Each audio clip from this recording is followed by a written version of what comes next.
A gut-wrenching story as a teen shoots and kills his mother and then attempts to kill his dad because of video games. Well, tonight for the first time he sat down with Suzanne Stratford for a brutally honest and inspiring interview.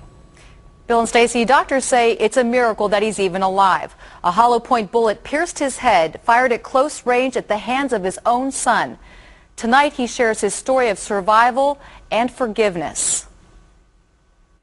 I was so angry I wanted to kill him. I did. And I told God that. From extreme anger to supreme forgiveness, Pastor Mark Petrick has taken an incredible spiritual journey, which began October 20th, 2007. I remember everything that happened that night.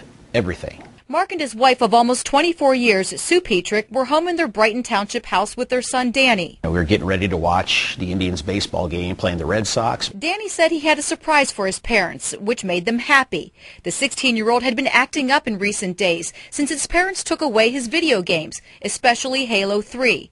Games Mark says are violent, and the teen became addicted to while housebound after an injury.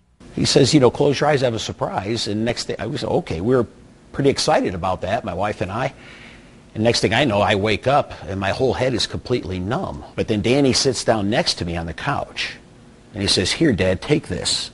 And he tries to hand me the 9mm handgun. He was trying to make it look like a murder-suicide. Luckily, a daughter and her husband arrived and called 911. 2 weeks later, when Mark woke up from a coma at Metro Health Medical Center. That's when I found out my wife died. I didn't know she had died. A lot of people say they could never forgive a person who did this to them. How did you reach that point of forgiveness? Wasn't easy.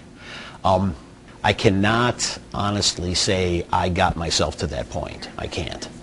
Because when I woke up in the hospital 2 weeks later and they told me my wife was dead and they had already buried her and I couldn't be there, I was extremely angry.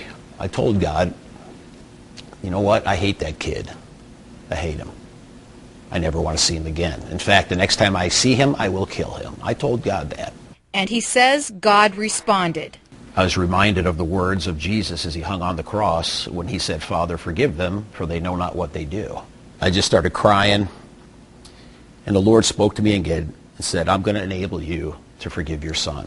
By the time Danny stood trial and was convicted of killing his mother and attempting to kill his father, Mark had forgiven him. And people look at me and say, "Well, you're just a forgiving guy." Oh, no. No. No. Without God, forgiveness is not possible. Not with something like this.